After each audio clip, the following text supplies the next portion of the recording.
1, 2, 3. Nice. 1, 2, 3. Nice. Ayos. 2022 Chevrolet Tracker LS variant. 1.0 na turbo, gas, matic. Usisahin natin anong itsura ng loob, ng makina, yung mga features na meron. Saktong first impressions na rin coming from an average user's perspective. Tara! Mulan natin sa compartment. Ayan. Mukhang may nakalagay na cover dito. Ito yan, no? Hindi lang nakakabit. Nilagyan nila ng sofa ng doggy dogs para komportable sa biyahe. Ayos nga tong ganito. Tapos nakalish sila dito. Meron siyang sabitan ng sandbag. Useful yan. Kabilaan, meron din dito. Tapos para sa spare tire. Nice. Ang lalim. Maraming kasya dito. Dito yung ilaw. Sara na natin. Saan maganda hawakan to? Ayun, silipin na rin natin to. Ito yung rear cam niya. Tapos, ayan yung ilaw sa plate number. Tapos, ayan yung push button. Siyempre, may rear wiper. Tapos, may third brake light. Tail light. Maganda siya tignan. Ayan yung seating capacity niya. Kala mo sala yung setup. Napa cozy. Tapos, meron siyang USB port dito. Dalawa. Walang mating. Oo nga, wala atang mating. Two-tone, black and something blue. Yan. May design siyang ganyan sa upuan. Ayos din, oh. Ano ba yun? Maong. Balik lang natin to. Ayan, ganyan nakaayos yan eh. Walang headrest yung passenger sa gitna. Etong kabilaan lang. Ganito itsura niya from ma-access yung gamit dito kung wala yung cover. Ayos din, kaya nila siguro tinanggal. Yung siding niya hard plastic lahat. May lagayan ng drinks. Tapos kahit anong gusto mo ilagay dyan. Merong speakers dito. Simple lang. Power window sa likod. Door handle, may plastic pa, di pa tinatanggal. Yan. Merong side airbag dito. Tapos, two-tone din yung niya. Legroom. Opya. Ang height ko ay 5'5". Komportable siya. Mukhang nakasagad pa nga to eh. Parang malayo yung space niya dun sa harap. Ayan. So, yung upuan mukhang fixed. So, wala kang malalagay na gamit dyan. Hindi na-adjust yung upuan niya sa likod kung gustong i-abante or i-atras. Pero, pwede siyang ibaba. O, yun. Hopya. Oh, so kung kailangan ng extra space, ayan, pwedeng nakababa to. Yung dalawa, kabilaan. So, for magiging storage tong buong likod. Tapos, asan yung map light natin dito? Oh, wala siyang map light dito sa gitna. Dun lang. Dito tayo sa kabila. Sa harap. Oh, iba yung sidings dito. Hard plastic pa rin to, pero ito katerno na nung two-tone niya na kulay. Parang may texture siya, so mas mas maporma tignan dito sa pinto sa harap kaysa dun sa likod. May speakers din, tsaka lagayan ng shot, tsaka ng tanpuluts, so basta maiinom. Power window. Ganda yung ganitong hawakan kasi pag meron kang isasakay na senior or handicap, di ba? Ito na yung parang pinaka pwedeng kapitan. Maliban dun sa yung iba dito kakapit eh. Ito pwede to kapitan ng walang pangamba. Ayan, maluwag. Ayos tignan Nandito ulit yung design ng upuan. Yan itsura niya. Stock to, hindi siya, ito kinabit lang din. Pero ayan yung same two-tone niya na, wala. Para sa akin siguro to, surprise sa akin. Nako, thank you. Kunin lang natin. Ayan, walang kulang yan ha. Kunin natin dito ulit. Ngayon, alam na natin kung saan niya tinatago yung pera niya. Same two-tone na design. Three-tone, kasali to. Ayan. Yung glove compartment niya. Simple lang din. Meron ding airbag na nakalagay dito. Dalawang cup holder din dito. Tapos may extra compartment pa dyan. Ayun. Compartment. Okay. May default na card holder dito. Maluwag naman yung lagayan. Consistent yung design niya, no? So, mula sa sidings hanggang sa upuan, hanggang dito. Ganun yung theme nung kulay niya. Tapos, ito ayos to. Kulay puti na yung map light niya. Yung iba kasi nagpapalit pa ng LED na bumbilya. Kasi ayaw nila yung stock na warm light or mas gusto nila tong puti. Ito maganda, LED na. Tapos ito ano to? Hindi ko alam kung ano to. Napipindot? Hopya. Natutuklap?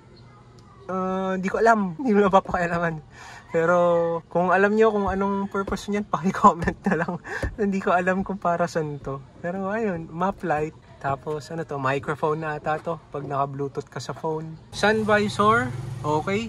May Lazada Racing tayo na tissue holder dito. Tapos ayun, may vanity mirror dito sa passenger side. Good option to para sa mga misis natin na sa daan nagme-makeup. Kasi late na. Dahil ang oras ng alis ay ayoko na magsalita. Dito sa kabila, dito walang vanity mirror. Kasi ang mga driver ay hindi tumitingin sa panglabas na kaanyuan. May signal light siya dito, so ayos yun. Yung side mirror niya, ditiklop. Walang switch, foldable siya. Okay, ganun na naman yung sidings. Yung design, door handle.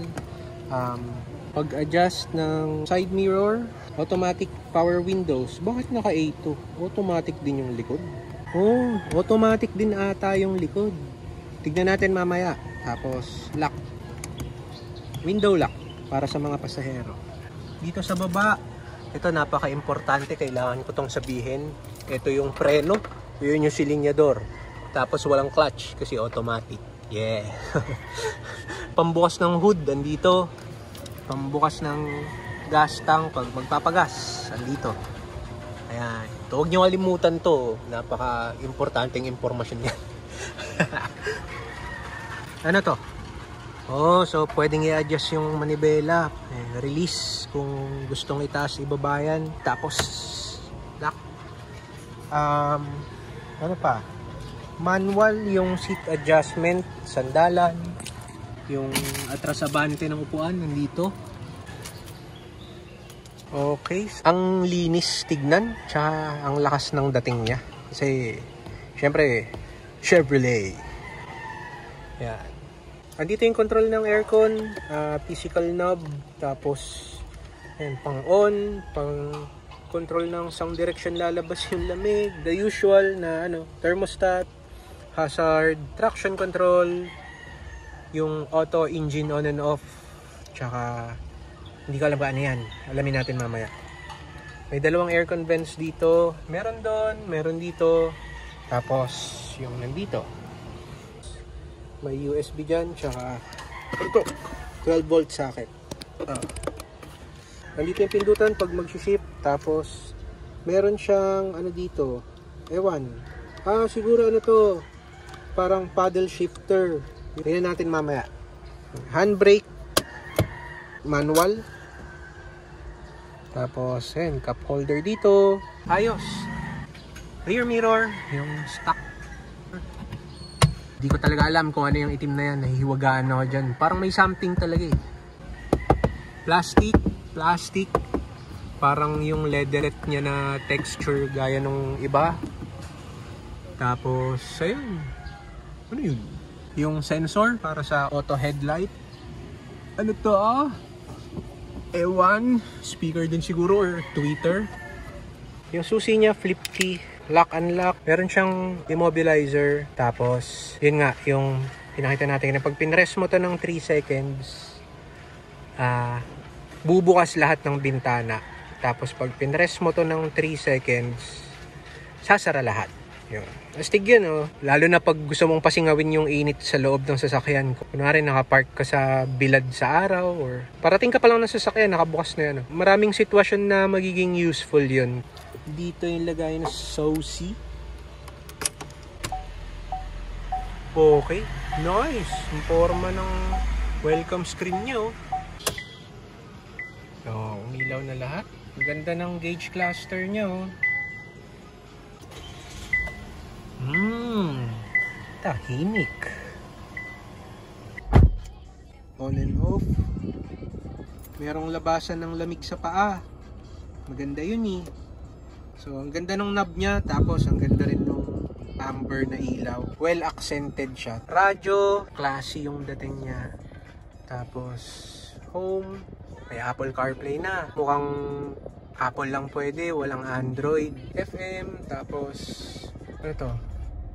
Oh, mute button, ayos. Napaka-handy na, no, na isang pindot mo lang dito pag nagda-drive ka kung gusto mong i-mute. Isang tapik lang na ganun. Ayos, kala ko power. Power, pag pinress. Pag long press, power switch siya. Ang ganda nga rin tignan ng standby mode nyo. Siguro napapalitan din yung format yung clock na yan. USB, dito ang kabitan kung maglalagay ng USB. Hindi ko nakikitang may memory card. Mukha siyang malaki, oh. Siguro mukha siyang 8-inch. Tapos andito na rin yung temperature indicator. Andito na rin tayo sa radyo. Check na natin tong backing camera niya. Oh, ang linaw din ng backing camera niya. Sumusunod. Yan, pag mag-i-steer ka, sumusunod din yung guide niya. Meron ding sensor. Meron kang taga sigaw sa'yo dyan ng pipipipi pag may obstacle sa likod na kahit malayo pa naman, todo kong makapagpapanik mag-beep. Safety purposes. Balik na natin sa park. Speedometer, RPM niya. Paano ba to? Menu. Ayun. Andito yung controls ng pag-adjust ng display niya. Vehicle information menu, eco menu. Anong meron sa eco menu? Okay, so meron kang fuel economy. Matipid to. 1.0 na turbocharged 3-cylinder. So matipid pero hindi kulang sa power, syempre kasi turbocharged. Para siyang yung top of the line ng race, 'di ba? Alam ko parang ganoon eh. Tapos mga controls niya, call functions, volume, tapos ano to? Panglipat ng istasyon.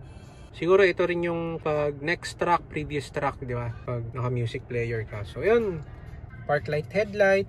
Pwedeng naka-automatic. So, andyan yung adjustment ng ilaw niya. Syempre, signal light. Tapos, high beam. Hupi. Tulak para buksan yung high beam. Tapos, hila pag gusto mong murahin yung kasalubong mo. Or pang flasher. Ayun. Dito, syempre, wiper controls, tsaka yung sa likod, 'di ba? Ayun. Testing nga natin kung matic talaga. So, itong sa driver, pag hinold, okay, matic. Ganon din ba sa kabila? Oo, matic din. Yung sa pasahero, oo, matic din. Ayos, fully automatic, 4 na bintana. Auto bukas sara ng lahat. Tapos, ayun nga, naka-automatic pa yung 4. So, nice. So, pag in-off siya, maiwan pa yung radyo. Pagkahugot ng susi, bubukas na yung map light. Nice. AI. Ayun. Tapos, pagbukas mo ng pinto, tsaka lang mamamatay yung radyo. Ayos. Ang bigat ayan yung engine bay niya. Ito yung baterya niya. Tapos ito siguro yung fuse box. Andun yung brake fluid. Kung di ako nagkakamali, dyan ka magre-refill. Tapos wiper washer. Power steering fluid siguro. Ayun nga, 3-cylinder 1.0 na gas. Turbocharged. Cool. Syempre may insulator yung hood. Engine covered, andito yung dipstick. Ang ganda Ano siya, parang foam. Kadalasan na nakikita kong ganito, parang ganito. Ito hindi, parang hard foam, hard rubber. Basta malambot siya, matigas tsaka malambot. Basta yun, engine oil pag magpapalit ng langis. Ayun, so mukha namang service friendly din yung engine bay niya. Tsaka, macho tignan. Headlight. naka-projector halogen yung bumbilya. Tapos signal light, tsaka yung dim niya. Tama ba? Oo ata. Naka RFID na. So pwede nang dumaan sa extra spray yan. Tapos ito yung LED na DRL. Ito LED to. Yung daytime running light niya. Pansin ko, kita ba? Ang dali lang i-access nung pag magpapalit ka ng bumbilya. Sa ibang sasakyan kasi, 'di ba, parang ang hirap padukutin o kailangan pa magbaklas ng bumper. Pero ito, ay easily accessible pag magre-replace ka ng bulb. So, nice. Ito pa, may napansin na ako dito. Chinek ko, ano pala siya, pag tinanggal tong cover, andito yung parang may roscas sa loob. Tapos, pang tow hook, pag hihilahin, naka-conceal lang siya dyan. Malinis tignan. Alam ko yung LT red line, top of the line yun. Yun, may kasamang sunroof. Itong LS variant, wala. Ganyan yung itsura ng gulong niya. May logo rin dito. Tapos naka-disc brake. Ayan o. Sa likod, naka-disc brake din. Yung suspension niya. May tawag doon sa suspension nito. Hindi ko alam kung ano, pero yung suspension niya, meron siyang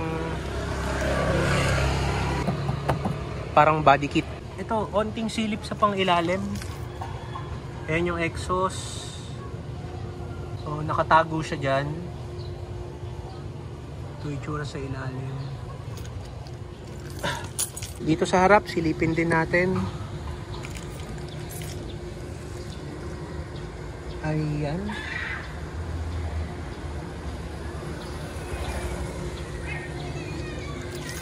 Dito sa gilid.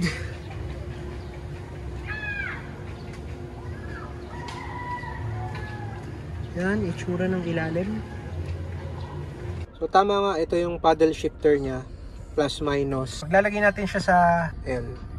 L1, L2, L3, L4, hanggang 6. 6 speed yung pinaka manual mode niya. So, ayos din. May option na mag-manual mode. Depende sa scenario, di ba? Pag paahon or pag-overtake, maganda rin yung may control ka talaga. Tsaka pag downhill, pababa ka kunwari ng bagyo, ganyan, makatulong na may pang-engine brake ka. Maliksi siya i-drive. Sobrang responsive. Tapos yung handling niya, napakagaan. Kasi alam ko tong power steering niya naka electronic power steering something. So yun, alam ko ganun na rin yung power steering nito. So yung mga cornering niya sobrang suabe. Syempre tipid, napakatipid. So ayan yung headlight niya, oh. Tack headlight. Hindi mo kailangan mag-upgrade agad kasi kahit paano sapat naman yung bato ng ilaw. Ayan oh, may cut off pa. So hindi rin siya nakakasilaw sa kasalubong kasi naka-projector na. Mala-compact car sa konsumo, kaya ayos na ayos pamasok araw-araw. Pero mala SUV na rin dahil nga subcompact crossover, kaya goods pa rin as weekend family car. Mula sa mga super matic na mga power windows hanggang sa mga unan at seat covers, parang sala. Kaya city or long drive, palag-palag tong Chevrolet Tracker na to. Salamat ulit sa nagpahiram sa atin ng sasakyan. Pakibilang na lang ulit ng pera mo sa upuan. Promise, walang bawas yan.